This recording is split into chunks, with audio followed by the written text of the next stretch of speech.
Are we creating Frankenstein which will consume us? What is happening is we are increasing the surface area of digital footprint. Like the thing that you would have, companionship you would have with people, with more AI. Are we sure that making our lives easier in this way is better for us? What's next? Pillow talk with Alexa? Those who didn't know were visibly incompetent, ignorance was identifiable, and we could account for it. But now, those who don't know appear to know. Simulated competence becomes indistinguishable from real competence. And I think it's kind of that, where do you allow that to shape you, or you do things based on your own authority? And I think it's basically that lack of... A very warm, literally a warm welcome to all of you guys for joining us this evening on the 43rd episode of Tech Tuesdays UK. I really mean a lot of thanks because it's been pouring outside like hell. So thanks to each one of you for trekking down all the way. Tech Tuesdays UK, as you know, is a vibrant and growing community, one where ideas flow freely and innovation is sparked through open and honest dialogue.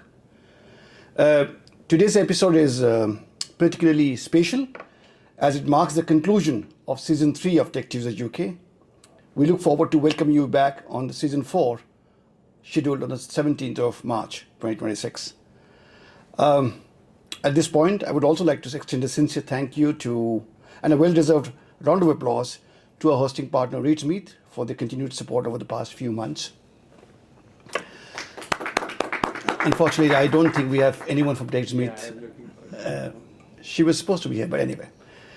But nevertheless, for those attending Tech Tuesday for the first time, this platform was founded on a simple yet powerful idea to build a community that ideates, nurtures, and enables unscripted and free-flowing conversations around disruptive technologies with the potential to impact 1 billion lives. Tech Tuesdays UK is a monthly forum held on the first Tuesday every month, as you know. On the remaining Tuesdays, we host Tech Tuesdays UK Extra, followed by Tech Tuesdays UK Mixed Sessions, wherein we have collaborated with GSMA Foundation Innovation Foundry. So over the next 100 minutes, we'll engage into a substantial discussion on technology without any script, without any predefined questions, and without any constraints. The true strength of this platform lies in in-depth authenticity and quality of the conversation that it enables. As a growing initiative, we greatly value the continued support of leaders such as yourselves. If today's discussion resonates with you, we would appreciate your help in amplifying our message by sharing insights, learnings, and content across LinkedIn, YouTube, and Twitter. You can find us across all platforms under the same handle, that's Tech Tuesdays UK. As is the tradition, our volunteers will connect with some of you after the session to capture brief reflections which may be featured across all our digital platforms. We encourage you to share your experience. Let us challenge assumptions, ask bold questions, and together shape the future of innovation.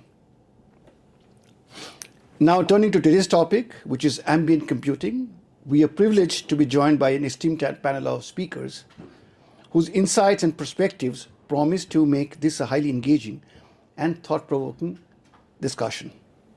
May I welcome Dr. Mohsen Ambit, basically AI lead at HCL Tech. Mohsen, you there? Wonderful. Glad to have you here. We have Nitin Dahad joining in person. Nitin is editor-in-chief at EE Times. Nitin, please take your seat. Thank you. Last but not the least, we've got Sushil Tadikonda joining all the way from the West Coast. Sushil is the vice president at Rambus. Great, we have people coming in now. Thank you. So thank you once again, and let's get started. But before I leave the floor open, a small request to everyone out here. As you share your thoughts or make a comment during the session, please do take a moment to introduce yourself, just your name and the organization that you represent. It helps us all to get to know each other better and continue building this amazing community together. So welcome once again, and let the conversation begin. Nitin, all yours. Okay, thank you and welcome to this edition of Tech Tuesdays. I'm going to start with just asking everybody to do a little intro to themselves, and we'll start with the most expert on AI, Mohsen. He's going to tell us a little bit about his background and why he's been working on things related to ambient computing. then we'll have Sushil, and then I'll talk about myself. We should, as Subhash said, make this interactive. It's not just about us, it's about you participating. So I will also, before we start, what does anybody really understand what ambient computing is? Put your hand up if you understand what ambient computing is. If you don't, then I'll do a little definition from an AI search I just did. But anybody tell me? Who knows? No? No? I'm sure the panel knows. But let me just give you a little flavor. And I just did this search. I mean, I live this day in, day out. But I always like to see what AI gives me. Ambient computing is the seamless integration of technology into the environment, allowing devices to act autonomously and invisibly to assist users without direct manual input. Powered by AI, IoT, and sensors, the technology anticipates user needs, such as automatically adjusting smart lighting or thermostats, or creating a personalized, proactive, and invisible digital experience. So it's that kind of conversation we're going to have today. We'll start with Mohsen. So Mohsen, please give us a little bit of your background and maybe some thoughts. So thank you very much for inviting me. First of all, let me apologize for not being able to be there in person. Would love to be there, and then some sort of personal situation that I couldn't actually travel this very short distance. I'm based in London, and that's why it's even more of a shame that I'm not there. So my name is Mohsen. I work as AI lead for HCL Tech, and I've been doing these AI kind of programs and systems for a while now. Ambient computing is something that I've got deeply engaged in during my education. Both my master's and PhD were focused on ambient computing. And to be honest, not necessarily ambient computing or ambient intelligence, AI, but I always see ambient intelligence or ambient computing as a way of interacting with computers without necessarily using a touch screen or using a keyboard. And it's everywhere, right? And I'm very excited for today, because for a big portion of my career, I tried to do stuff with ambient computing or ambient intelligence, which was not possible, but today it is possible. So I'm very excited to be here and excited to talk about my experience, and very glad to be with you guys. Can you hear me now? Yes, we can. Yep. Okay. Hi, very good morning from this side and good evening for you folks. My name is Sushil Tadikonda. I'm based out in the Silicon Valley. I've lived here for 30 plus years. I am a semiconductor guy, just like Nitin's background. I started my career way back working on the first Pentium processor, where I got an opportunity to work the best in class of people, right from CEO Andy Grove to my own manager Vinod Dham and folks like that. So the experience has come a long way from where I started my early on career out of college at Intel. From there, I've gone on to work on many startups, many different types of silicon, focused primarily on data centers. Now, today's topic, ambient computing, I know Subhash reached out to me, and this for me was, it's both intriguing and fascinating. I mean, I'm here to talk about it at the same time. I also want to hear from the rest of the folks when they think of ambient computing. Because from where I come from the semiconductor world, and I got interested in ambient computing as part of the other things that I do, and I'll talk about that in a bit. But for many people that I talk about, a lot of them think ambient computing is more like an AI or kind of a user experience problem. But from where I come from, I primarily think it's a semiconductor problem, right? Because when you have to think about this whole concept of what we call as always-on intelligence, Okay, that's the word that you would use in ambient computing. To enable that, it's essentially a silicon problem. You got to work in low power, you've got to be calm, you've got to have security around it, there needs to be a trust built around it. If any of those components fail, ambient computing just falls apart. So I look at it from that perspective. Having come from that world, maybe I'm a bit biased, but definitely I'm looking at it from a semiconductor problem. That's number one. And number two, which I think we all should understand, is typically silicon in the past has always been a performance-oriented problem, where we build silicon for performance, TOPS, as we call it. This is kind of the first time where we are now looking at more like a life cycle change in silicon rather than being just performance.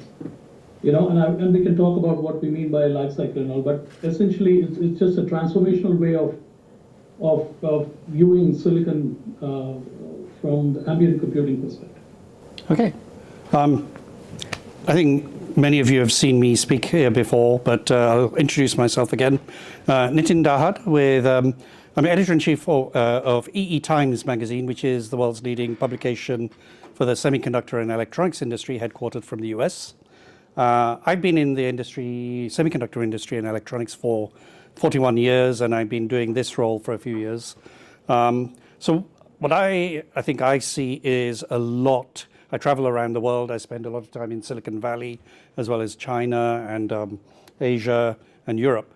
So we see a lot. I interview a lot of people at the leading edge of doing these ambient computing type devices, but building them both at the chip level, the software level, but also at the end user level. And so we're seeing a lot of activity.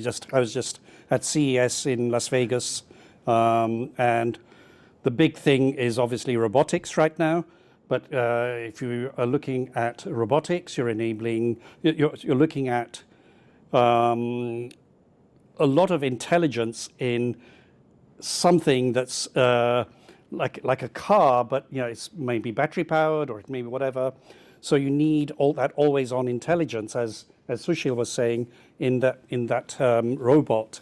But you need to operate it at a very extremely low power so the battery can last long. I've been hearing a lot about these robots that are out in the market. They need to be charged every day, or they only get a few hours of service. So, for that you need, because if, say, for example, I'm going to pick up this hand with this robot arm, it needs to sense that, it needs to think, so the think is the processing, and then it needs to act, pick it up. So I think that's where that always-on intelligence is important, because then it has to think. And that's where people like Sushil are working in the semiconductor space at figuring out how to enable that in a very small form factor, and we're talking like very tiny, but also at the same time be able to process that not at a Intel Pentium or whatever we call it nowadays performance, but in just very few lines of code to actually do what it needs to do with a little small model, not a large language model like ChatGPT, but a tiny model, what a lot of people call small language models, to put into a device. And it might be on my watch.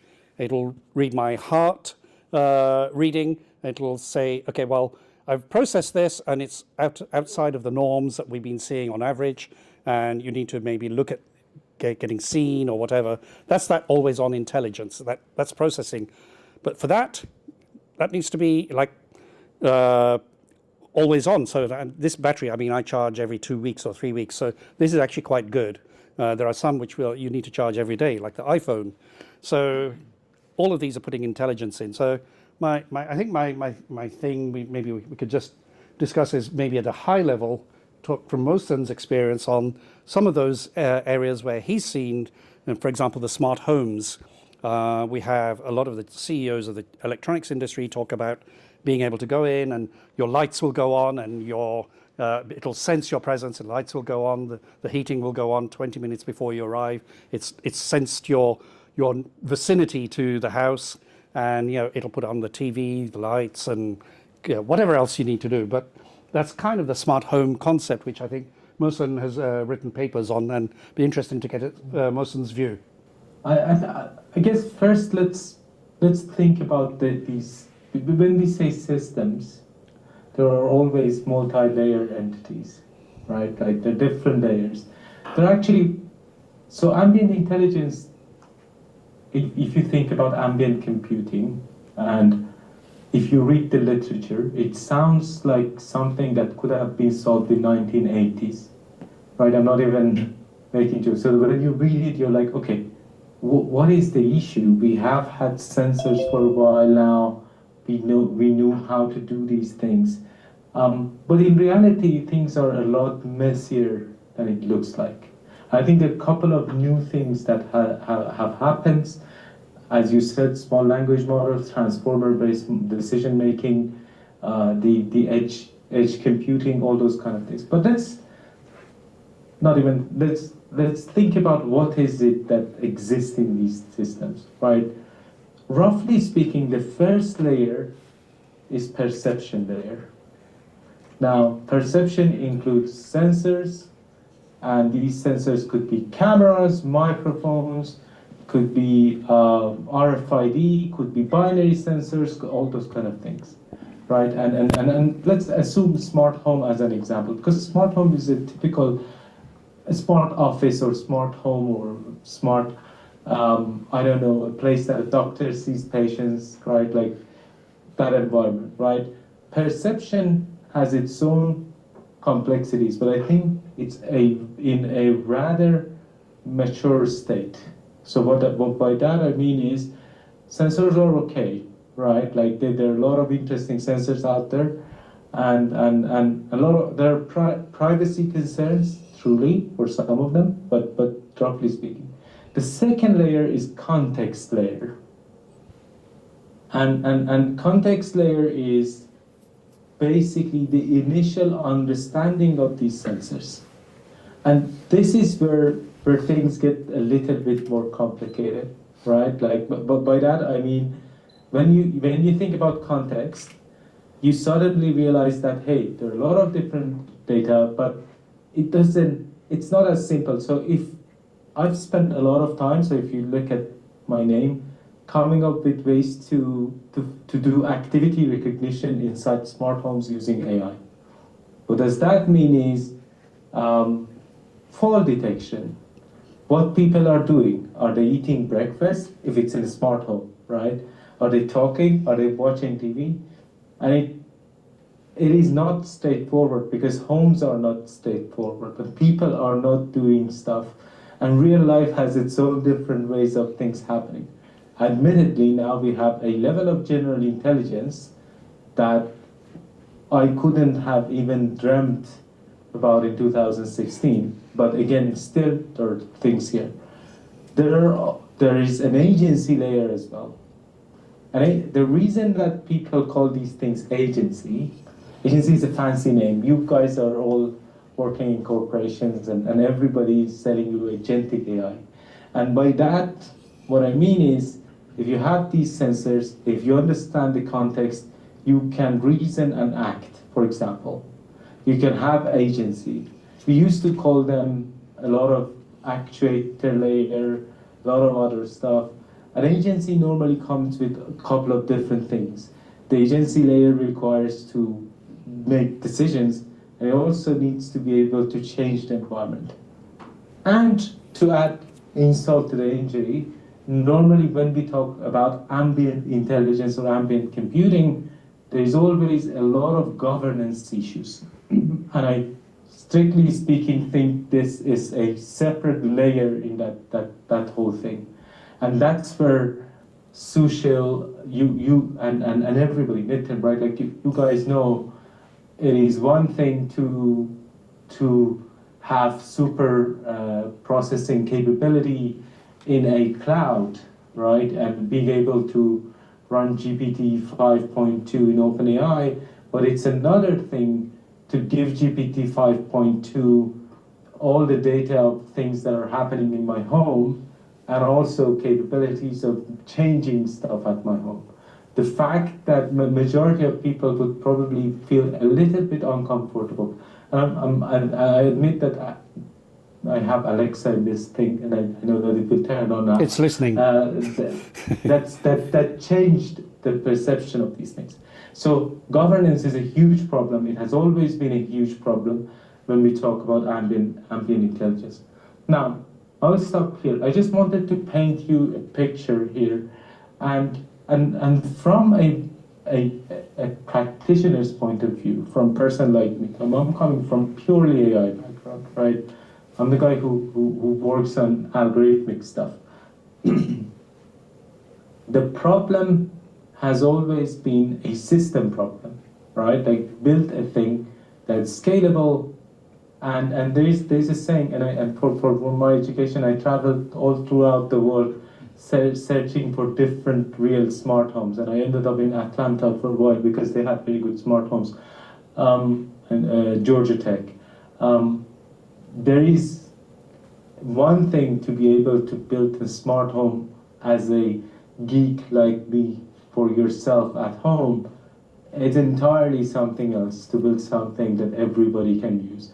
And I guess a lot of major companies try to solve this problem as well. There are a lot of interesting things happening today, but I'll stop here. I just wanted to give you a like big picture discussion of what these things are. Sushil. Yeah. I mean, I think Mohsen did say that this is a system problem, correct?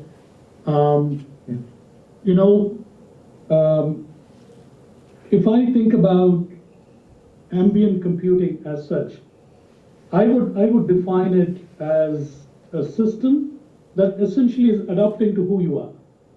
Okay, like when you walk, like Mohsen said, you walk into a room, your Alexa, all of it is adapting to you instead of the other way around, which has been a traditional computing, right? Like when I talk to my daughter and stuff, my daughter has no concept of saying dialing into the internet. I mean, they take it so much for granted. I don't know, I mean, I see folks in the room. We have seen that age. Remember when we used to dial into a modem to get onto the internet? Okay, I come from that side of the thought process. See, what happened is over time, the whole concept changed. Of what we changed from dialing in to now we are actually connected to the internet without doing anything. So ambient computing essentially is kind of going that route. No longer are your terminals, no longer are your keyboards, no longer is your apps that you go onto the phone and do anything. It's kind of, it's there. It's always on and it's adapting to you. So essentially it's removing the thin barrier of how we interact with all these systems. So when Mohsen says it's a system problem, it also comes down to that. And when I look at it, when I started thinking about it, because being a system semi guy, I keep pivoting back to it because now essentially what is happening is that, like, I've built a lot of traditional computing equipment, right? I mean, I built a lot of CPUs, I have done a lot of networking equipment. For us, everything was about performance. That's what we focused on. But this is the first time, actually, there's a change in the whole notion where silicon is actually rated based on what it's not doing most of the time. Okay, efficiency of that silicon is that. That means, like, when you walk into a room, something is very passive. It's in a very calm infrastructure sitting there, which is doing its job of monitoring things and then reacting, but most of the time it's not doing anything. Okay, I want all of us to have this fundamental shift in understanding where we focused way back into building the best in breed of silicon and stuff, but now it's all about silicon which remains calm and quiet most of the time. So for me as a technologist, it's a big fundamental thought through shift, if I may add to it. So it works best when you are not noticing it, right? So if you are starting to notice it, it means that something went wrong.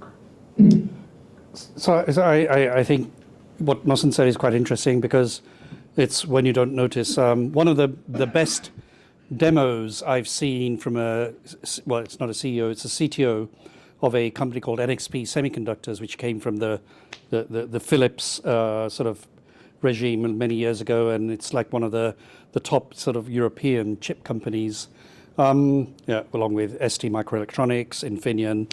And I think what you see, and I saw this about 10 years ago, or maybe 7 years ago, where the CTO goes through from his car into his home, into his kitchen, into his garage, and everything happens just automatically.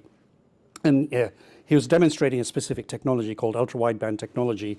And in historic times, it was used for streaming HD video, but then over time, it didn't become successful. So then it's been redeployed into sensing. So sensing when you're near something. So when you go to near your car, for example, at the moment, it automatically unlocks.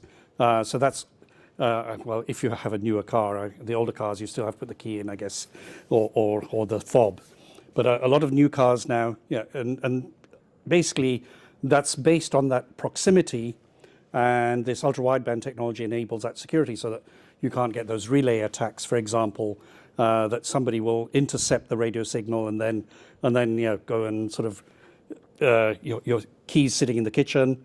Somebody, while your car's parked outside, they can simulate the signal to the key fob and then basically open the car and take it away. So ultra-wideband is a technology that enables a bit of security.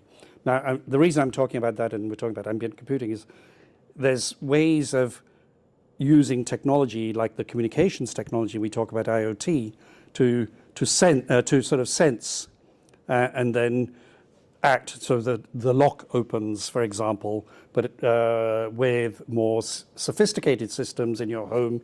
I'd be interested to hear what kind of technologies people are using at home, because when I talk to people in Silicon Valley or Austin, they've got everything connected, and they will have this dream environment of a smart home, especially the tech CEOs that I talk to. I remember going to there's a company called ARM, which is a British company, microprocessor company.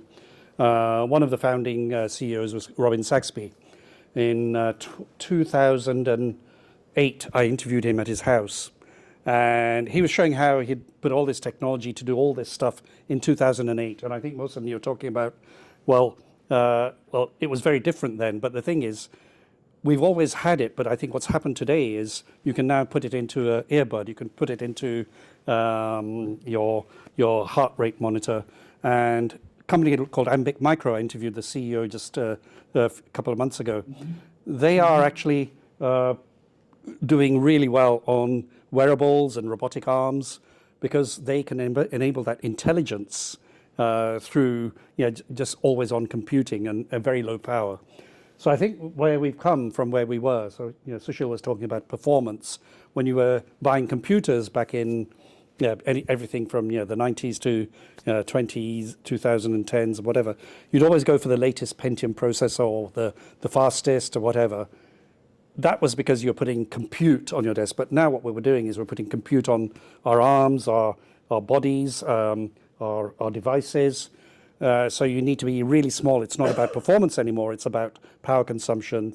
It's about enabling the intelligence without drawing too much power so that the battery lasts long. So I think that's where we've come to. But I'd be interested in sort of people's thoughts on what they think about ambient computing. Anybody wants to? It's not just us. I think for me, it's just a question and a thought. Okay, I'm not countering the thought of what you just said, but to me, I find it's just a glorified, nice sounding name, and I think tech is very known for coming up with jargons, right? I mean, what we call it, great jargon, right? We've heard enough of that, right? We're the culprits of it. It's great. I mean, it excites people, and it sounds great, and it is great, right? Yeah. It gives a wow experience to the end consumer at the end of the day, right? You use an iPhone, so I guess it gives you a wow experience. Yeah. I'm sure there are a lot of good things that have happened as part of that. But for me, I mean, for the tech folks, right?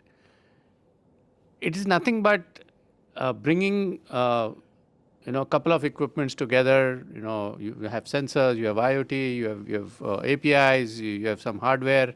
Like you said, a lot of compute is now getting into chip.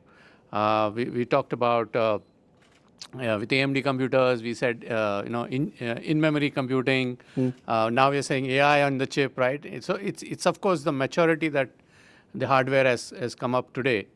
And the chip sizes are going as small as possible. Probably one of the days you will have a chip in our body, and I don't know what will that be called. There's a Danish company already doing that. Yeah, I'm pretty sure. Will it be called something else? Like an embedded computing, for instance, right? So, is it good to just say that at the end of the day, it is nothing but effective and efficient way of bringing equipments together, integrating it well, because for a tech person, ambient computing or whatever glorified name that is, it boils down to the hardcore integrations, programming, pre-programmed, software. At the end of the day, of course, we have to address the customer need, right? And you have to preempt the customer requirement.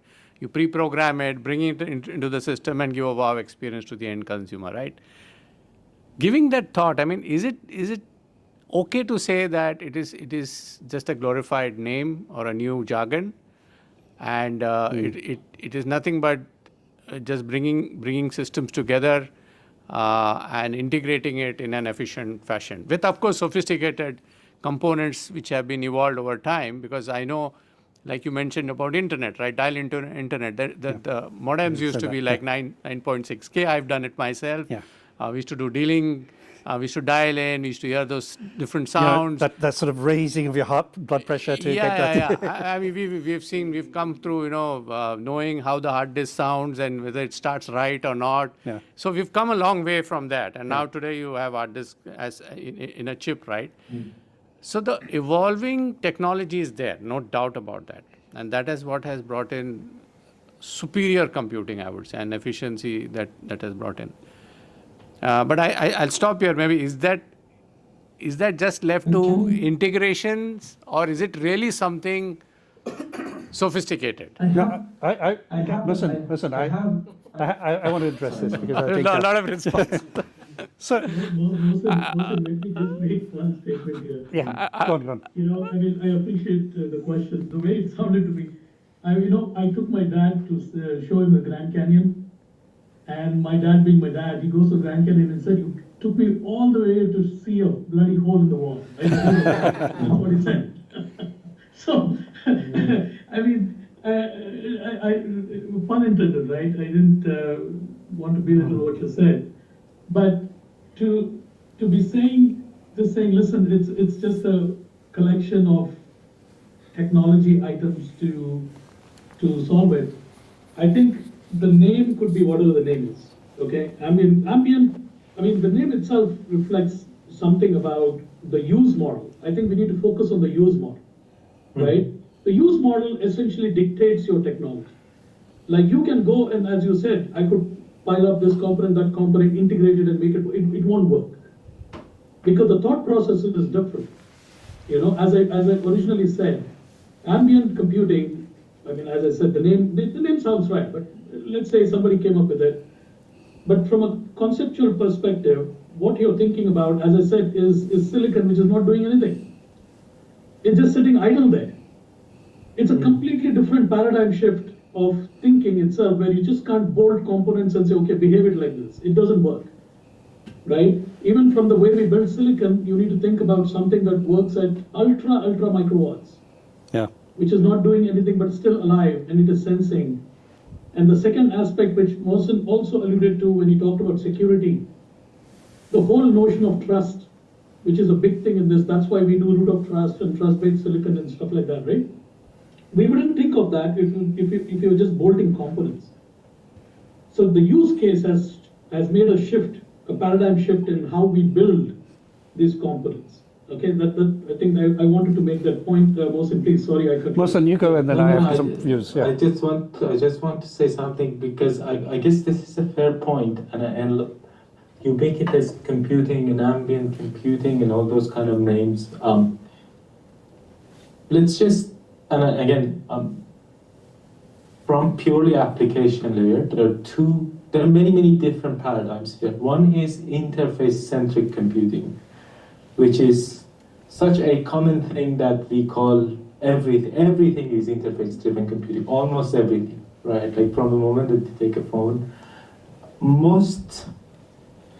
and when we talk about ambient computing, right, like the design paradigm suddenly changes, right? Instead of reactively building a system that we are waiting for people to interact with, so one could even argue that a smart speaker that I don't name because I don't want it to talk, it's not necessarily an ambient computing application, because when people in ambient computing talk about ambient computing, they talk about things like calm or whatever, but what they mean is, we build this application to your life without you needing to change anything about your life. You do whatever behavior you do, we figure out what you need, and we preemptively change stuff to serve your needs. Yep. Big claim, right? So it requires a lot of personalization and context understanding. It has always, the memory was the biggest issue for these sorts of computing, because when you say that I don't need you to do anything, I suddenly take the ownership of understanding all the activities that you do. So that makes this whole paradigm a little bit different, right? I agree, maybe the components are the same, right? You maybe use the same set of technology, but now you suddenly are using it in different. It's a UX paradigm, right? And I guess as we go forward, as we get to this AI systems that make generalization cheaper and context, and I'll give you one example. So I spent a lot of my life building smart homes for people with dementia, Alzheimer's disease. And the goal was to help them to live independently for longer. Basically, when they wander in the evening, the system will notify their caregiver. When they have one of the episodes when they fall down, and this is actually a very, very big problem. Hundreds of billions of dollars globally spent on this. Even if you can help people to stay on their own for a little bit longer, and the users, you cannot change stuff. So if a person has mild cognitive impairment, I'm not talking about severe dementia, right? You cannot ask them, hey, you need to wear Apple Watch for me to figure out if you fall down. As a matter of fact, they won't. And this actually causes anxiety for them, right? You don't want to add stuff. Whatever sensor you're gonna install, it needs to not be noticed by these people. And there is another weird anecdotal thing that I will say here. So when I started this process of building smart homes for dementia, I genuinely thought, right, like the goal is to do stuff for people. And this is really weird and counterintuitive, trust me. And that's not the goal, right? Like if you build a home that automatically makes the coffee, toast the bread, open the blinds and all those kind of things, you would think that it's a good thing. It's not a good thing. You want these people to do stuff that they can do on their own. You want these systems to just guide them and urge them and help them when it's needed. That's just the use case. Maybe me as a tech geeky person, I would love to go to my kitchen and suddenly my kettle turns on.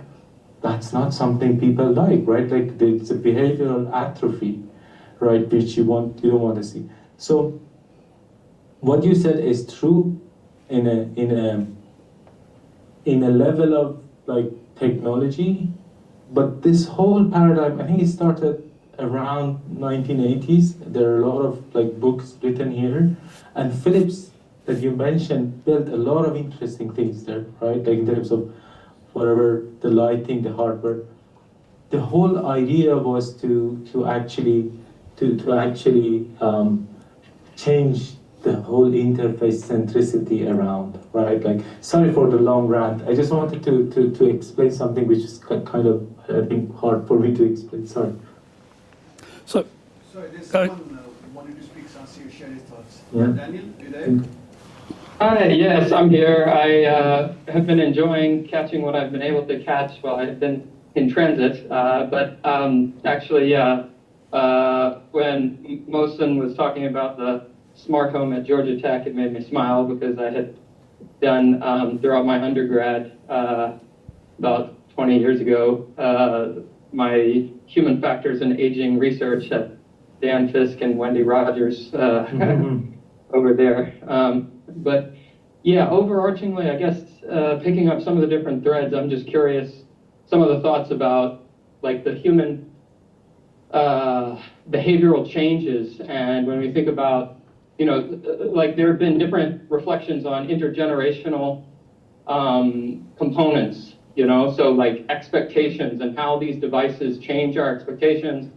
And then as well, kind of the whole big brother risk, right? We touched a little bit on this, but as much as I'm like, oh, wow, the amazing power of data, digitization of everything, also like the intrusion, you know, like it's already pretty intrusive. And as we get more devices monitoring and we see, oh yeah, there's great health benefits as has been touched on. But I'd just like to hear some of the panelists' thoughts on some of these elements. You can take any one of them and run with it.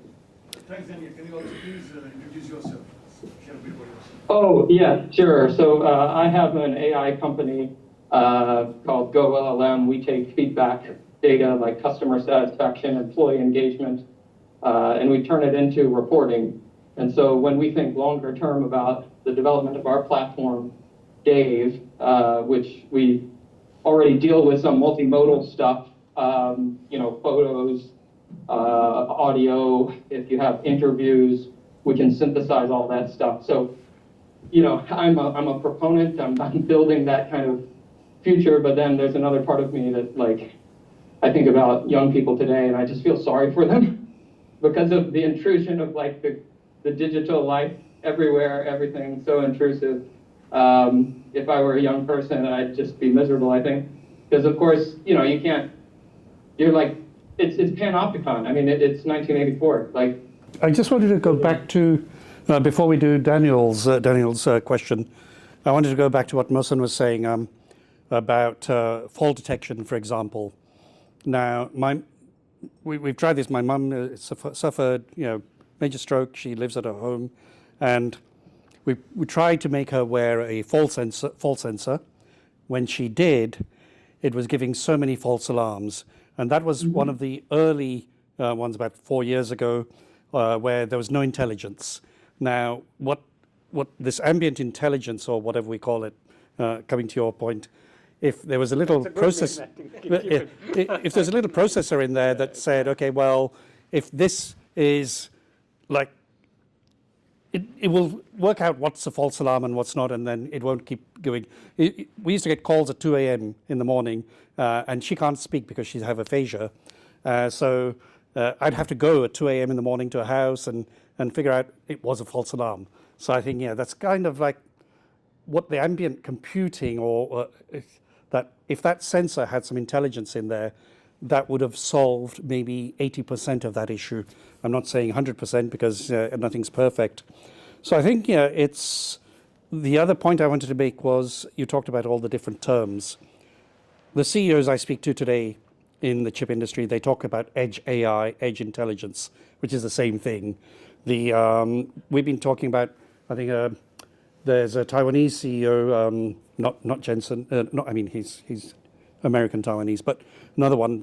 So I interviewed many years ago, and he basically was talking about AIoT, artificial intelligence, IoT, Internet of Things. So we've had many, many terms. Ultimately, it comes to how can you make something, I think somebody said, yeah, do the perception and then do some acting on it. And that perception is based on sensing, processing, and acting. And this is where people like Sushil and people I talk to are talking about doing that at a very, very base level, low power level. Coming to Daniel's argument, it's this ambient computing is not the same as the big brother. What a lot of people are trying to do by putting all of this at the edge is to enable that privacy, that security, and the data doesn't get uploaded to the cloud. So, I mean, there will be companies like Apple and Google and whatever, they will probably, through their products, upload lots of information. When you tick the terms and conditions, you don't see that they'll say, well, we'll gather this data. I always say no to that because I just don't want that. But the point is, with a lot of the ambient computing, the edge intelligence, what they're trying to do is do as much as they can on that device without actually connecting to the cloud. And Apple have been trying to do some work in that area, but a lot of others, just to put it in the device. So if I'm putting it on my heart sensor, for example, my heart rate monitor, then it's not going to send that to the cloud. It will do something, but it will only send it to the GP or whatever when it detects something where it might be an attack or whatever it is. So I think, and then the continuous glucose monitors, that's the other one. A lot of them, they actually do it just to your phone, to your app, and you choose whether you upload, download. Where it goes into Big Brother is when we go into using ChatGPT, when we try using all these generative AI. They're all going to the cloud and coming back, and that's the data being gathered. It knows everything about me because I've asked this question, I've had that question. And I think I agree with you, Daniel, in that all of this intelligence can be kind of unfortunate for people who don't know how to do basic fundamental things because they're relying on that generative AI or the device. So I think that's a different issue. But I think all I would say is the way people are going with edge AI, ambient computing, ambient intelligence, is they're trying to see how much they can do on the device. One of the big issues right now is bandwidth and moving data. So what you don't want to do is incur extra expense in sending data up to the cloud and back. That also gives you latency because it takes time. So there's a few milliseconds delay. I was talking to a robot in Mountain View in California last September, and it was processing what I said, sending it up to the cloud and coming back. So there's like a 10-second delay in the response. So you don't want that. But then the other thing when you send to the cloud is security.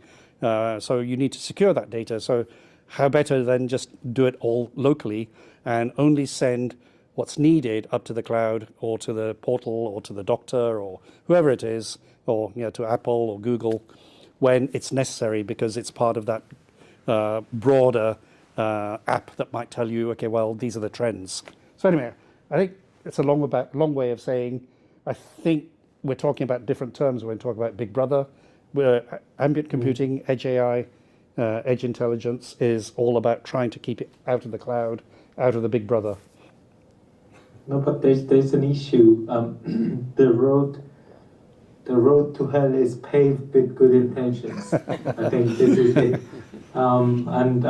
So a couple of years back, we had this computer vision algorithm that could look at ER rooms. And Daniel, I want to answer your question, right?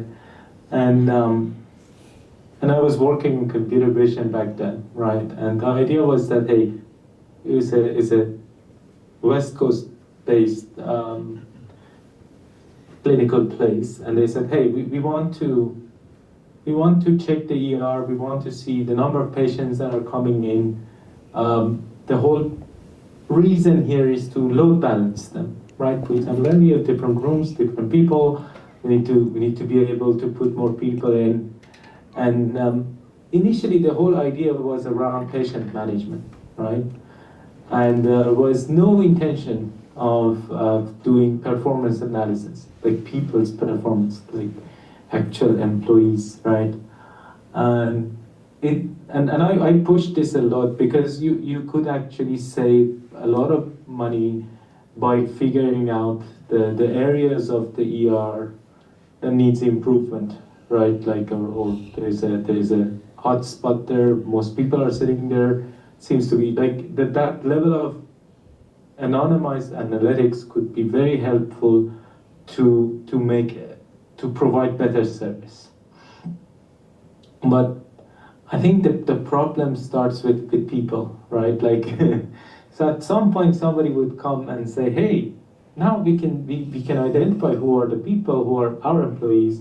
Can we just use this as to see the performance as well, like how many hours they sat there, right? Can we now follow them and Track them through the hospital. track them, and even in a hospital, right? Like one of the key problem is to take notes when doctors talk, right? This is startups like Abridge. But how do you make sure that listening and ambient and understanding of environment will not be used for other stuff? So I think consent is the king. And especially when you bring these things to the professional setting, it is very hard to set limitations, right? And say that, hey, this is where we draw the red line, and there will be no further use for these systems. And same things happening in a lot of other places, and that's what I said. I don't know. I think as humans, we need to understand privacy and the value of consent, and there need to be serious regulations and laws that says, hey, Mr. Amazon, if my friend and I are talking about something, I shouldn't get an advertisement about this on my advert, or maybe I should, as long as I'm sure that it is completely anonymized, right? So consent is the issue, and this is a wider technology question. It's a wide thing, yeah. to me. Well, I mean, just on that example. I'll take, I'll just extend to what Mohsen said. I think Daniel put in a question with respect to trust, right? I think when I hear the conversation here, the moment we say trust, a lot of people think about the big brother or security of data. But the trust is actually two different folds when it comes to the ambient side of it, right? Let's take an automotive as an example. It's not just about someone stealing your data, but it also is about how accurate and correct your data is. So the trust in this notion, let's say there is a bad inference about something, right? And then you start losing the trust in it. It's nothing to do with someone stealing your data, but it's just that your notion of saying, should I believe it or not? So trust has two forms to it. Daniel, to answer your question in there, one is a security of your information. Is someone prying into my camera? Is someone looking at what I'm doing? That itself has got a fear about that. The second one is, whatever I'm perceiving, is it correct or not? So trust has two sides to it. And both of them are problematic, okay? And as I'm seeing ambient, when it's coming into more and more into human life, a lot of times beyond just about security of data, whether it is behaving correctly for me or not, okay? You don't want a device coming in and you're having this nice moody dinner or something like that, and the whole lights show up in the house. It's called a wrong wake up, right? So those kind of things is what I call it the soft trust issues, which I think is becoming more prominent as we have more and more user base trying to look at it rather than focused about the big boss. Big boss is always there, no matter what you do, he or she is listening, right? But the human element of trust, I think, is far most important, I feel. Daniel, if I may add to what you pointed out. Yeah. I think you're talking about consent, Mohsen. One of the things I think, even if you don't give consent, it's very hard, as you said, yeah, where does the company providing the service, where do they draw the line between, okay, well, that person didn't consent, but we can use this data for this. And I'll give you an example. I was in Lyon or somewhere for a conference a few years ago, and I'd sent the wheel of my carry-on had broken, and I didn't have any choice. I was only there for 2 days. So I went to the local supermarket, bought some tape, and sort of wrapped the wheel with the tape on the wheel just to make it roll properly. And I sent it to my family, said, look, Indian Jugaad, I've just done this. So the next day on Facebook, I get adverts, and this is on WhatsApp, So on Facebook, I get adverts for cases, stroller cases and wheels. And I'm thinking, that's definitely taken from my WhatsApp. So I think even if you don't give consent, it's still being used. And I think that was your point, Mus. And then Daniel's point, yeah, that big brother, which, you know, your trust is being lost. Although WhatsApp will tell you now your data is secure or whatever, but they're actually using it because their models are advertising. And that's another point I wanted to make about when you were talking about just putting these things together. A lot of these businesses are selling you consumer products. They're selling you watches. They're selling you, I don't know, all the smart home gear and whatever. They have to do that based on some kind of commercial reality. So they have to make it viable for them, but they have to have a return on that investment of the R&D and everything and the system development. Because it's not easy to put all these chips together and put the software together and put them into packaging, get them all out and shipped. So there's a business model, and that business model might be like free, like in the software world, you're free, but then you have to pay for something like a service, like freemium, or they may be using data that you provide up because if you have your GoPro or your fitness tracker, if you're using the cloud service, then obviously they're going to provide some systems. So I think it's not just a case of just putting anything together. All these companies are commercial companies. They are there to make money. They're businesses, so they will find a model, and the model is then something that you are prepared to accept because you want to have something free, like the Facebook model, and then you'll have the adverts, or there's something else involved where you get something, but then they get more in return. So I think there's lots of commercial realities to this as well. So when we talk about this, there's security, there's governance, there's why should I buy this? Why do I want to make this? So there's lots of issues. I don't know if anybody else wants to contribute to that thought. I appreciate the use case of healthcare and elderly care, etc. That's very relevant. In the working human, right? It spends about 50-60% of its daytime or whatever out of 24 hours. Not individually, probably outside home, right? Working, traveling, and whatnot. Most of we are, slaves of our own habits. So there is no help. I mean, I don't know how the ambient computing is more relevant, or it doesn't really remain ambient, right? When you're sitting in this room. So how does this really is a use case when 50-60% of the time on weekends, I don't know whether that's really a very solid use case. You tend to go out. When you tend to go out, then there is no ambient, quote unquote. So I think probably it's very narrow use case. That's what I feel. Unless and then if you feel that we're carrying some gadgets around, then it's more personal than ambient. That's what I feel. I think there's a maybe just a slight misunderstanding. When we talk about ambient computing, it's all around us, whether we are inside, outside, and the ambient computing is the intelligence in whatever you might be wearing a watch, which is smart, or you might be carrying a phone. It's there might be in technical. Sorry. Retail operations. Yeah. Like Amazon, if you go buying stuff, is now these things are becoming more and more ambient. They have to pay, right? You go to shops and you don't do anything. Go to the Amazon shops, for example, you pick up stuff and leave the thing, and But it's all done. I don't think that was his then- point. I think his point was when you go out. Where is that intelligence? Where is that? I mean, it is actually there everywhere. Whether you're, as Mohsen said, if you're in a retail environment, if you're walking, you might be having some tracker or something like that.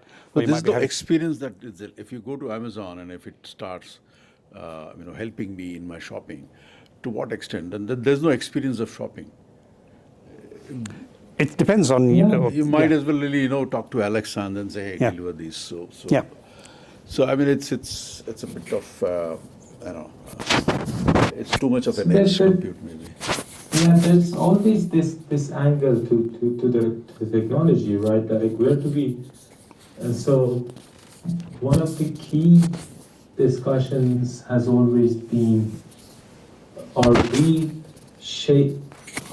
technologies trying to shape our behaviors, or our behaviors are shaping the way that these technologies work, right? That's like the meta question, right? And I think the answer is not straightforward. It's both ways, right? Like if your behavior changes.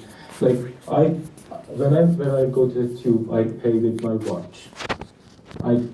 It wasn't a thing. I couldn't do that before. Now I can do it. And I don't know.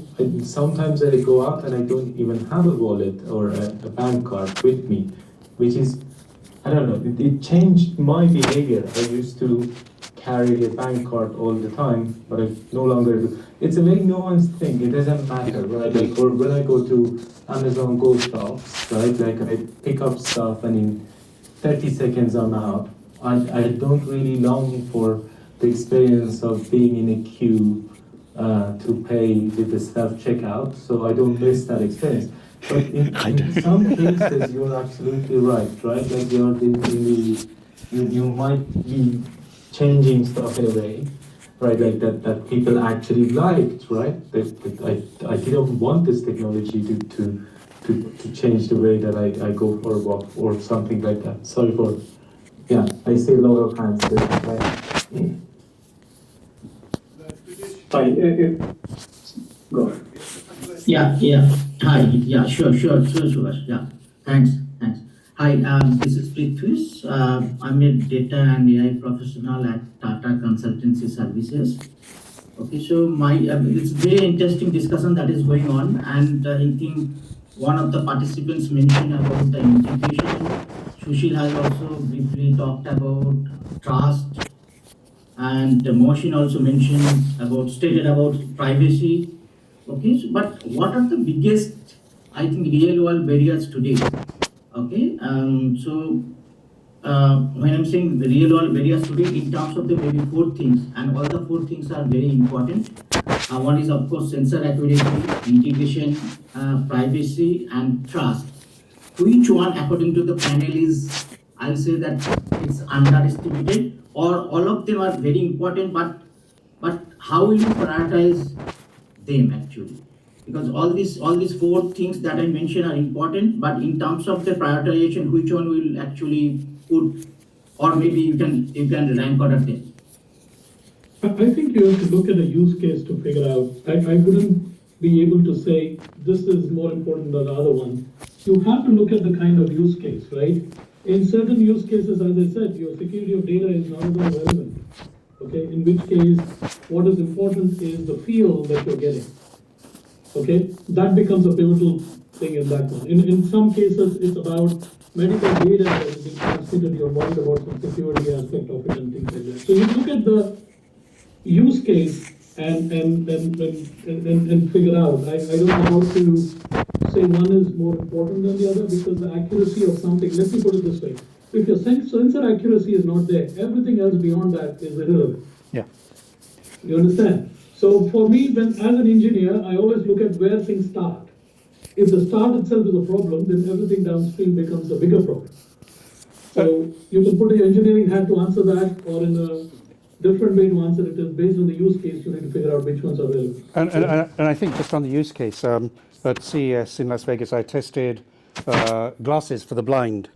And there's a video on YouTube you'll see of me walking around with these glasses for the blind on the exhibition floor. And the issue is like basically ultimately you need to make sure that blind person is safe walking with these glasses.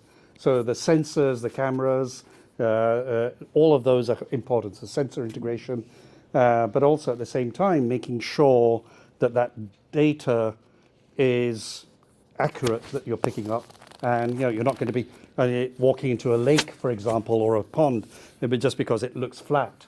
So there's a lot of work. So that LLM, that model which is on the glasses, it's not going to the cloud. It has to do all of this in real time, and that's what I call real ambient computing or edge intelligence. So I think, yeah, just watch the video and you'll see that it's about safety, it's about making sure the sensors work properly, it's about making sure that the data is interpreted properly. And I think ultimately, depending on the use case, there's also trust. You trust that this is right. So when I was walking, I mean, it uses haptics to direct me. So I'm trusting it that I'm not going to bump into anybody, I'm not going to fall over, I'm not going to fall into a lake, fall into the Grand Canyon. So, that kind of trust, safety is kind of paramount when you do it for medical or wearable type applications. But watch the video. Watch the video. That's neat. Yeah. Mohsin, your thoughts?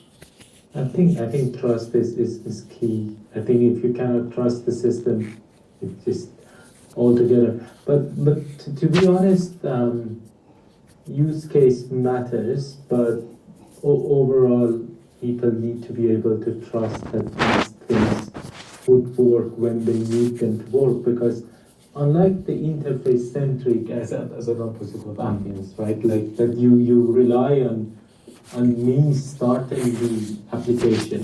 Right? Like I wake up one day and say, hey, I'm gonna take my phone and type something on ChatGPT. Here I'm relying on a system that I don't necessarily see, right?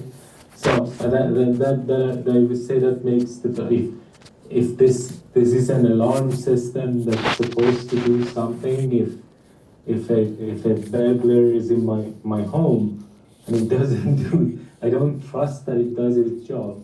Or if it's a fabless entry to my car and one day I'm outside and it doesn't work, the whole thing falls flat, right? Like I think, I need to trust, and this thing needs to be reliable, right, for me to trust, right? But yeah, so. Yeah, Francis, I'll also add, it's a comment which was made by a colleague of mine. I mean, she said, the fastest way to kill ambient computing is when you make a user feel that they're being watched rather than being helped. That's a profound statement that she made. It's very apt, actually. So if you can think about it. Mm-hmm. I guess when I'm Rajiv, I'm a data consultant. I guess when tech fades into the background, people may feel loss of control, and that uncertainty about what's listening or watching, that will create maybe mental health cases. Yeah. And that is not a tech problem, but that is a social problem. So I guess one needs to think about all this before you embrace ambient computation in its true avatar. So are we creating, I mean, the question then is, are we creating a Frankenstein which will consume us? I mean, if we are able to, if we are creating something which will, what is happening is we are increasing the surface area of digital footprint, and we are increasing our trust. Now, can that trust be broken? And that will be devastating for lots of things. So I guess that's a big barrier which needs to be broken for this embracing this kind of ambient computing. Yeah, that's my comment. I'm with you on that one, and I'll give you. See, I'm here in the valley. Okay, I see technology in and out. So some of the stuff that you're mentioning for me is taken for granted, and it's good to be in a panel to be talking about it. I have a self-driving car, okay, and it drives by itself, and I live in the hills, and I'm telling you, it's proven. I blindly can come at night, it meanders its way and comes down. What it took time for it to become better. What it's offering you is a great piece of enablement, like let's say you're late at night and you had a drink or something and then you want to come home. It's great, but it took time to get there. So the trust aspect of it, what I was alluding to the beginning, I never trusted the self-driving at all. But today, I just blindly do it. So it's a big paradigm shift of coming in. So all the fears that we're talking about are inherently there.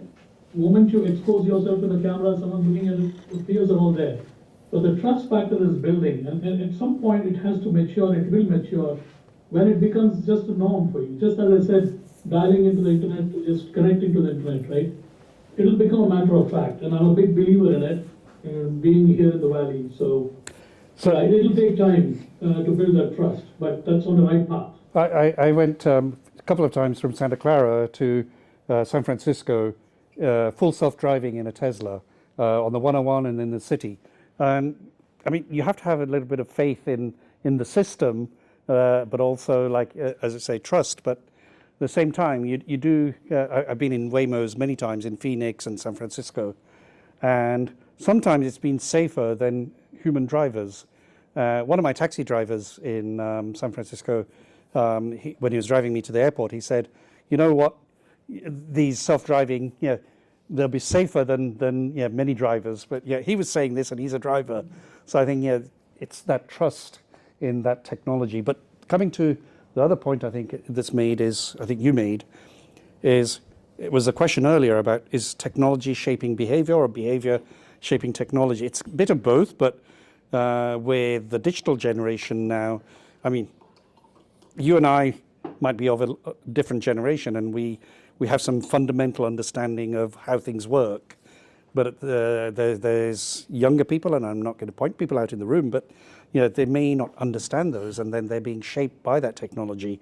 So we've seen that over the years. I mean, I've got grandchildren, and the grandchildren are totally different in terms of that digital native, and that's the technology shaping their behavior, as opposed to us, where our behavior was shaping the technology. Of Facebook in Australia for people below 16.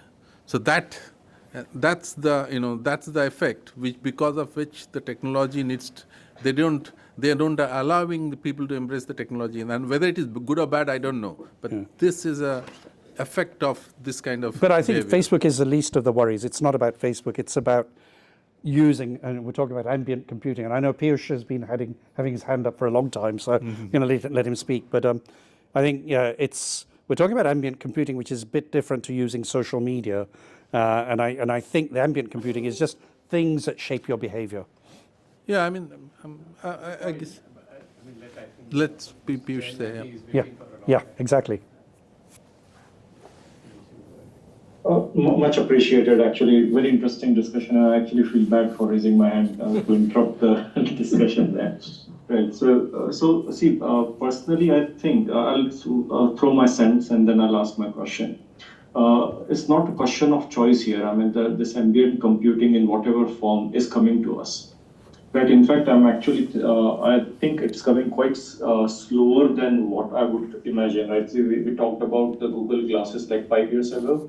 Now they are becoming reality. Some other companies are making it, and so on, right? So, I mean, it is going to come to us, and thing is, choice is ours. Either we shape it, what we need it for, at the best, we are basically using it for our efficiency or productivity, and at worst, it actually starts shaping us, our behavior. Basically to for certain companies or corporate profits per se. I hope it does not happen that way. Now my question to you is basically, I'm actually borrowing the term what Sia has used in last of Tech Tuesday, is guardrails. So what does panel think about the guardrails around these technologies, or are there existing one, or not like companies code rather than, but more wider, like some sort of regulations and testings, which basically safeguards wider interest. Like we have already voiced concerns around privacy and other things. Back to the panel. Nathan, you want to take that? I can do a quick one, but I think maybe you two might be better at this. For me, I think when we talk about guardrails, it's kind of a lot of where things are in the cloud and people are manipulating data and using it for whatever reason they need to. For ambient computing, for me, for the edge AI, edge intelligence, the guardrails are governed by the safety and, like, for example, if you're doing a medical wearable, whatever the medical regulatory requirements are for that to meet requirements for safety or for functionality for medical purposes. If it's automotive, then it's making sure that the software, for example, you were talking about automotive earlier, the automotive software actually meets safety specifications. So I think when you're talking about edge, you need to meet certain requirements for, as people say, use cases. And you can't put a blanket guardrail, say, well, because everything is different depending on use case, whether it's trust, whether it's safety, whether it's sensor integration. At the end of the day, everything matters, but it has to conform to whatever environment it's got to be living in. I think from a guardrail point of view, I think it's much closer to if you're looking at an enterprise setting. Yeah. And if you're looking at the topic of discussion, and then it's more user-centric or consumer-centric, and it's more about consent, and then how and what systems you're using, and then you can configure it and do it, and then maintain your own guardrail. Yep. Like the way we want our consent, we'll also want the guardrails to do. But from the other side, where we go a little enterprise, and I think there are trends which are sort of favoring it. I won't say that guardrails are there as yet, because this is a big convergence of a lot of technologies coming together. But I think the construct of sovereign collaborations and sovereign data, and then data centers being sovereign, I think that's a good step in terms of when you talk about guardrails being implemented at an enterprise level, because that gives you more control and choice from an enterprise perspective, from a nation perspective, or from. So I think that those initiatives are something which is essentially framing the guardrails when you. I mean, it's because it might be a different set of conversation, but.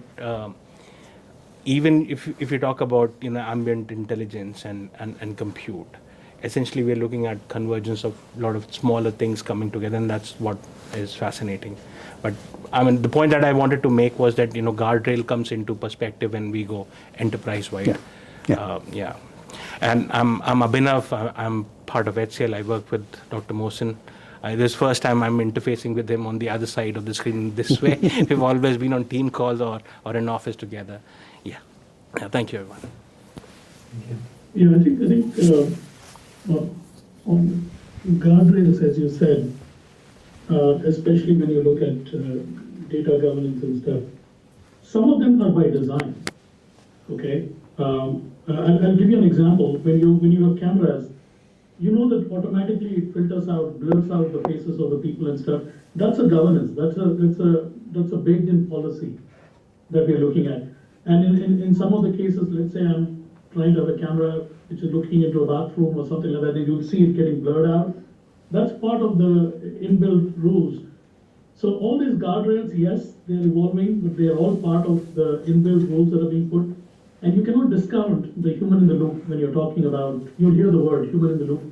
You cannot discount that when it comes to all of this guardrail protection and stuff. There is the overall government related guardrails and stuff, but I'm talking more from an equipment perspective. There are inbuilt guardrails that are already being built in, and don't discount the human in this whole equation of it. I think that's fantastic. I think there are governance guardrails, there are data guardrails, which is very important, and more there is a model guardrail. Like there's something, because a lot of these systems used to be rule-based systems, but now they're non-deterministic because we're injecting AI into them. And then there's a model guardrail, which means all the beautiful things that we do for AI guardrails, right? And human in the loop is a big topic. And also I think the biggest topic that I faced when I was designing for healthcare was the transparency and auditability. So after the fact, after people actually use these systems or if you introduce these systems, I think it's very important to be prove what is happening to people's data. It's insanely powerful when you go to a care home, right, and say that, hey, I want to install this fall detection thing, and if you could explain to the people that there are no images being taken, there is only a microphone here, and this sound is not being recorded, the sound is being processed here at the edge, and if this particular thing happens, it will use this as a... I'll just give you an example. That often is a very big deal, right, to be able to give people full auditability. This is becoming very hard to do, and then that's one of the reasons that the edge AI is a big deal, because it's not very straightforward. If you want to leverage very large models in the center of these systems, there are certain questions that you are not able to answer because these models are making decisions based on other stuff, so it might cause issue. So it's much better to build a system that you can fully explain and people could have transparency and audit there. What I mean is, let's say that as a startup, I build a system that relies on Anthropic's Claude something, Sonnet, right? Like to detect certain activity or to check the images of that thing. If you ask me as an end user, do you know what exactly happens to my data? I can tell you, I know up until the point that it's under my control, but obviously there's something else happening. So that's a discussion, especially in healthcare. That's why people are using local LLMs or small language models, and this concept is, quite frankly, I was in a meeting and there was this guy who was telling me that they wanted us to build an agentic system, had nothing to do with ambient intelligence. He was telling me that I want you to, before we submit this report to the authority to do something, it was a drug manufacturing thing. We want you to build a system to go through it and check and give us feedback on the way. And if this data leaks, right, before we clean it up and send it to the authority the way that we want, it might end up meaning that this whole multi-million-dollar investment is dead, right? Can you promise as a person that this will not happen? And we were planning to use Azure OpenAI, and my answer to that person was, I don't know. I can promise on behalf of my company, who is integrating these things, but if you really want to make sure that this doesn't happen, maybe you need to look at other solutions. And this will become a bigger deal. And the good news here is that we have a lot more capability in this front, even comparing to a year ago, right? Like things are looking very sunny. But I think we just missed one tiny thing. We've talked about sensors, we've talked about, and I know it's such an important topic that nobody ever talks about it, and I think the biggest change for me in ambient intelligence is actually large language models, or in general transformer-based models. Honestly speaking, one of the reasons that these things wouldn't happen in 2008 or 9 was because of the fact that we used to work with things like expert system, and now I'm going to show my age, right? And expert systems and rule-based systems and all those kind of beautiful things, right? And I spent a holy amount of time on Markovian chains and all those kind of things. And the whole idea was that how do you reason with sensor data? And the answer was that using predictive modeling or using rule-based system, you couldn't. You just couldn't, because you needed to understand, you need something to actually reason. with the data. And I think what will change this whole field, which has been around for decades, is this idea that now you have models that kind of reason, not kind of, actually can reason, right? Like just think about it, Nitin, like in fall detection, a large language model would have been able to genuinely do a much better job in understanding if this is a false alarm or not. I don't know what sensors they were using, right? So I think this is the exciting bit, and I want to just, this is kind of a conclusion from my side. I think a lot of things have changed, but AI ability to generalize and having this ability of reasoning is making this field a lot more interesting as we are speaking, and probably a lot of new things which were not possible will become possible as the memory and personalization of these systems get better. The ambient intelligence would become more of a possibility. You know what I would like with the ambient intelligence? Okay, my toaster never makes the toast exactly golden brown how I want it. So a vision camera in the toaster looks at what it is, processes it, and figures out whether it's right, and then pops up golden brown. You've been established. I will go a little bit against Mohsen here, being a silicon guy. I still think the whole ambient computing, I don't think it'll be won by just big models. I think it'll be won by whoever designs the silicon and the systems which are very efficient, trustworthy, and very important calm. Okay, if you think they have these three things, I think that's what will win the ambient computing from my perspective, Mohsin, with due respect, being a silicon person. That's how I see it. Yeah. Before you do, just one point to that. So last week I did an interview at the High Performance Computing Conference in Poland with a lady called Dolly Supra. She's a professor at the University of Amsterdam, and she's looking at adaptive AI models at the edge, where the models actually adapt based on the application. Mm-hmm. And I think that's where real ambient computing will come in. After you. Yeah. Good evening, everyone. My name is Sia. Mr. Piyush was kind enough to name drop me in the middle of his argument. We've been talking so much about how ambient computing is going to make our lives easier. Is it going to make it better? Within philosophy, there's this concept around self-consciousness and the fact that it requires a witness. Why is it that human beings are social animals? Why is it that we need companionship, or why do we still have marriage? It's because the human desire for a witness. Are we not replacing that, like the thing that you would have, companionship you would have with people, with more AI? Are we sure that making our lives easier in this way is better for us? What's next? Pillow talk with Alexa? Like, where do we go from here? Is this in fact good for us, psychologically speaking? And it will make our lives easier, for sure.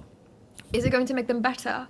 Like ChatGPT, for example, I just graduated from business school, and by the end of, there were so many times that you did not have the time to frame the argument within your own head if you're in a debate, because you're just going to ask ChatGPT to do it.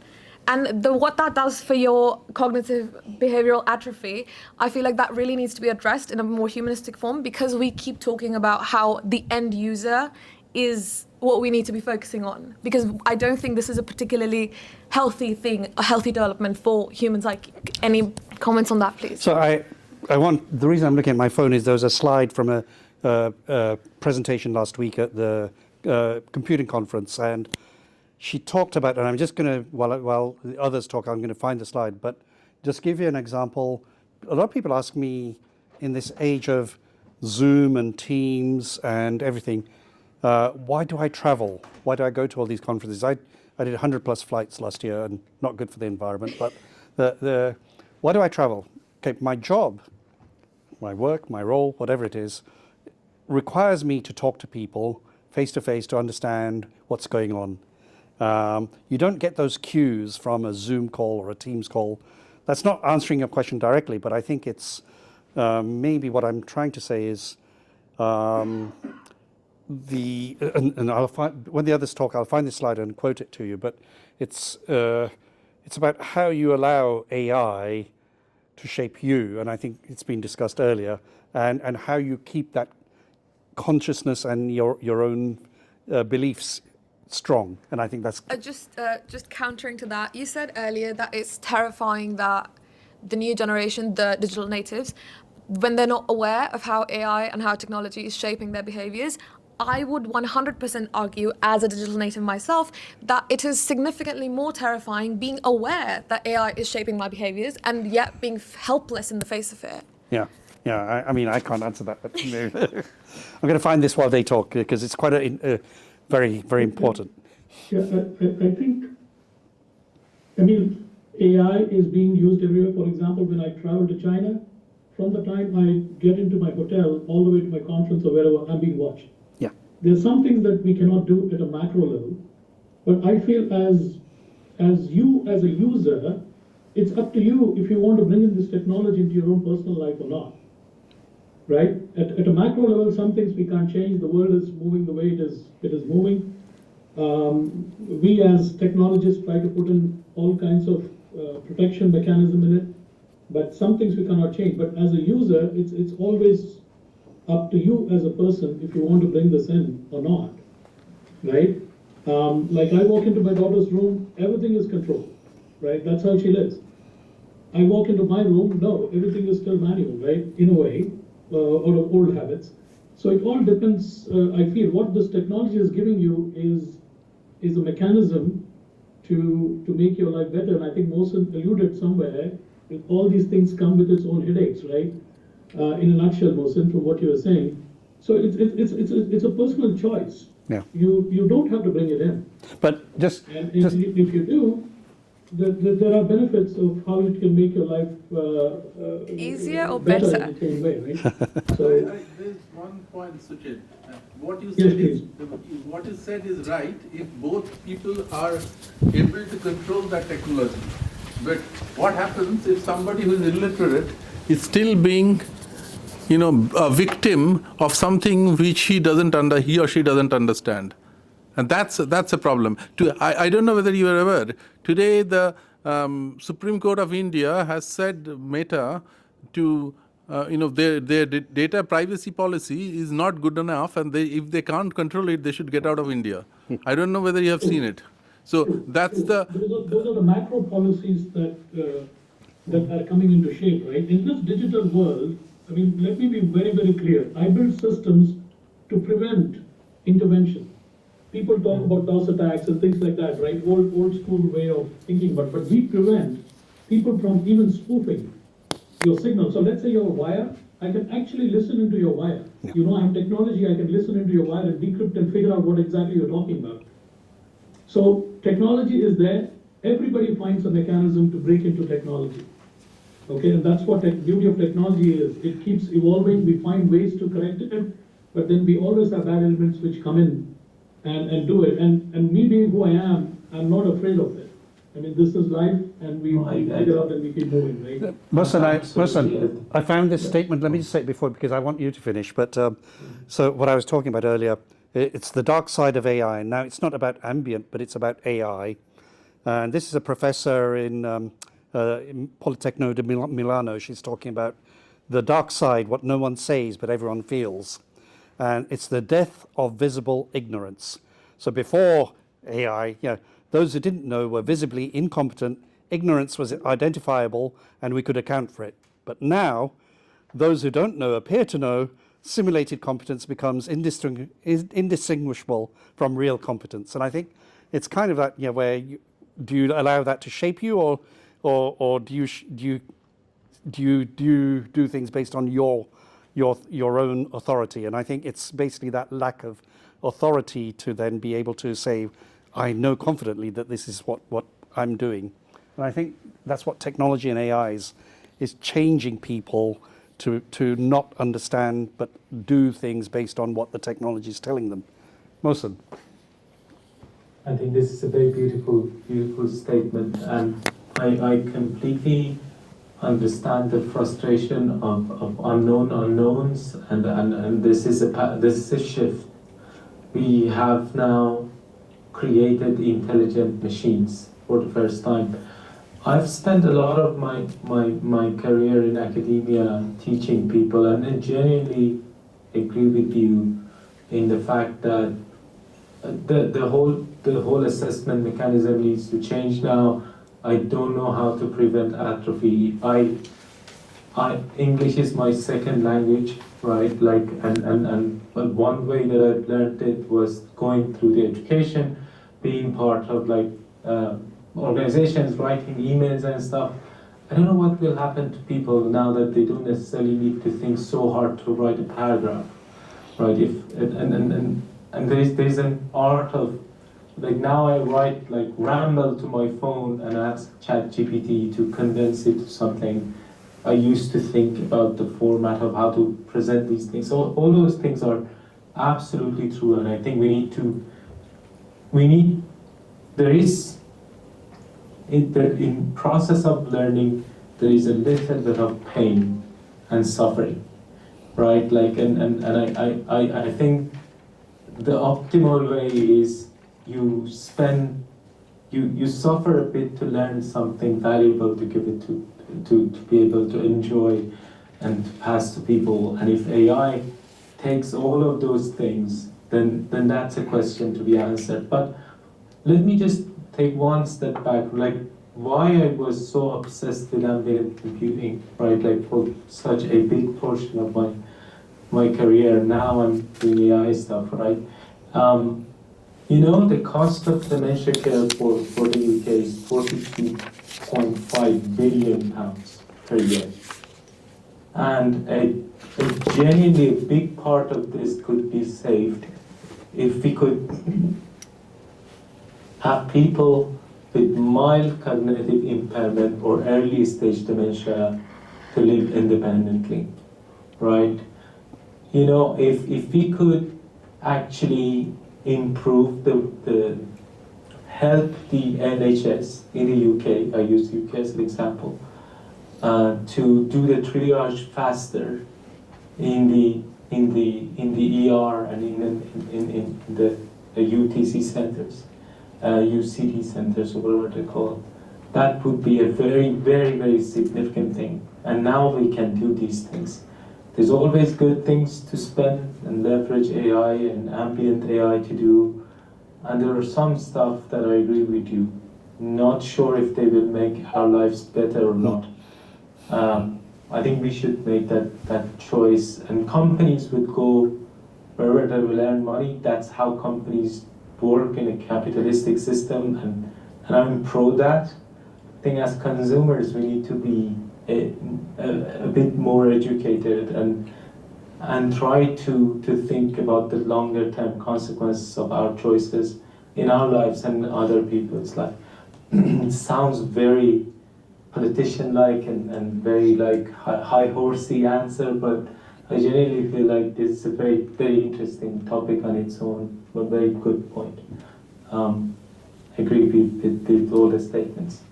No, I think I want to respond to Mohsin. I think you well said it. I think you beautifully said that. I mean, we are creating this superpower, right? I mean, it's getting more fearful. I mean, in terms of what it can do, right, in the next generation.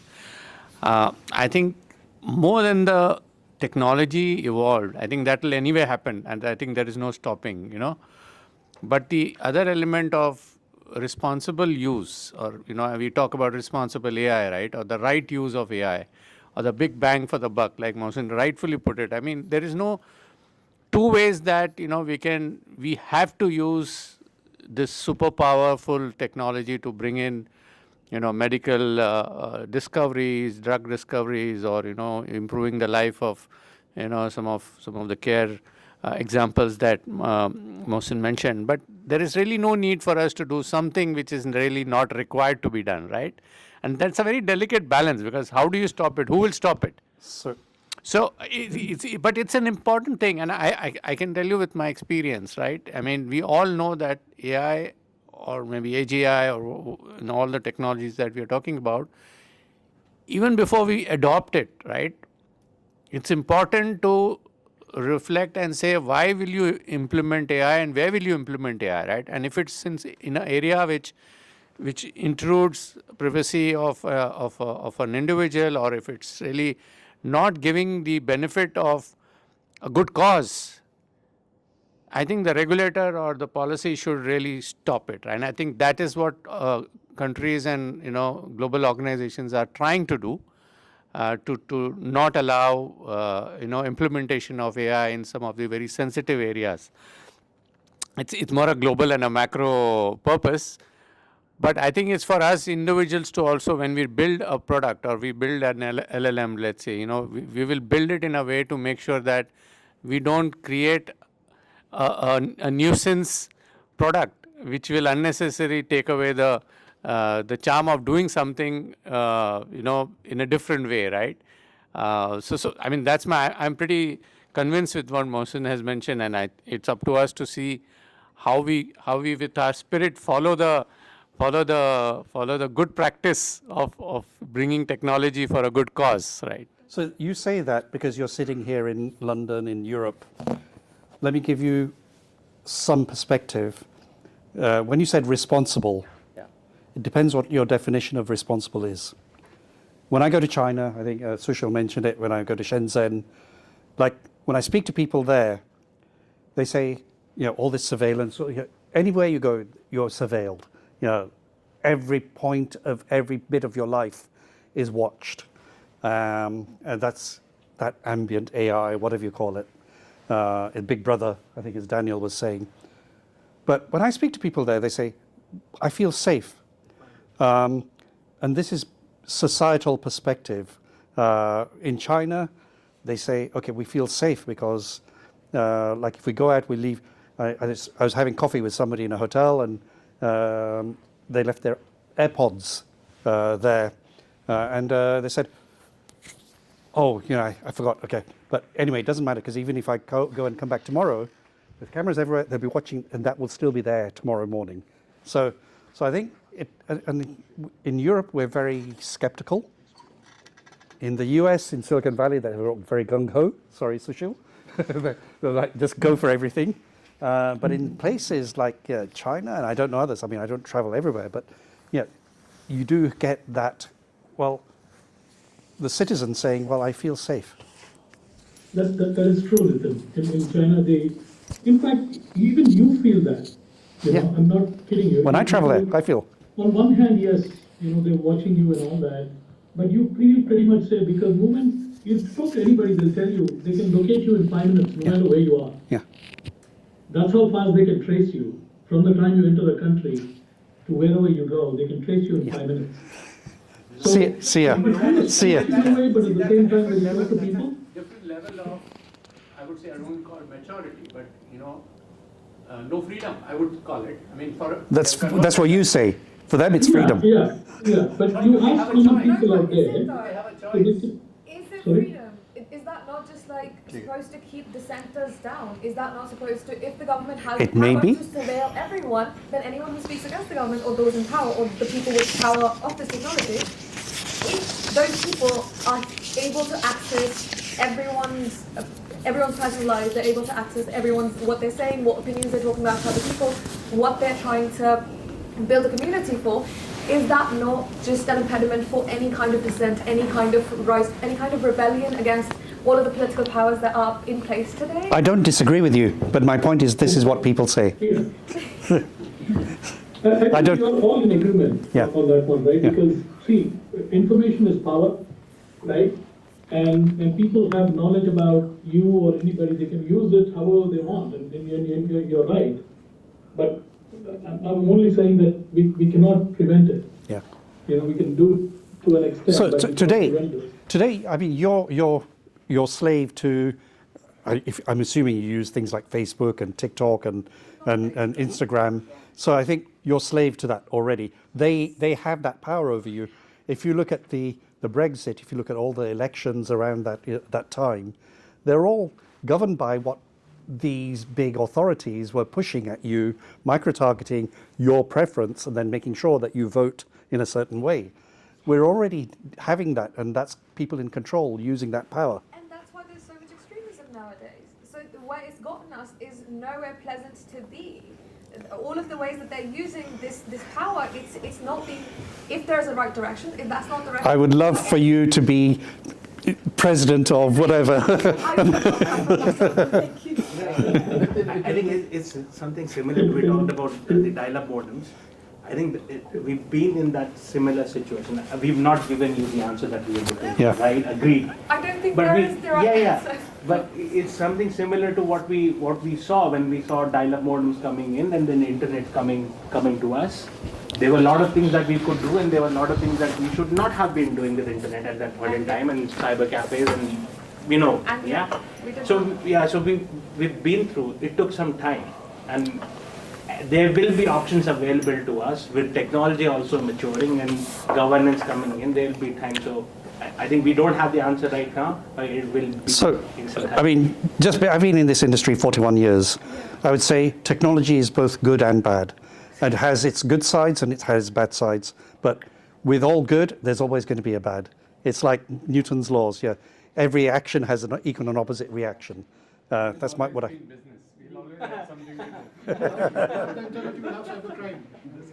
And we complicate things and then simplify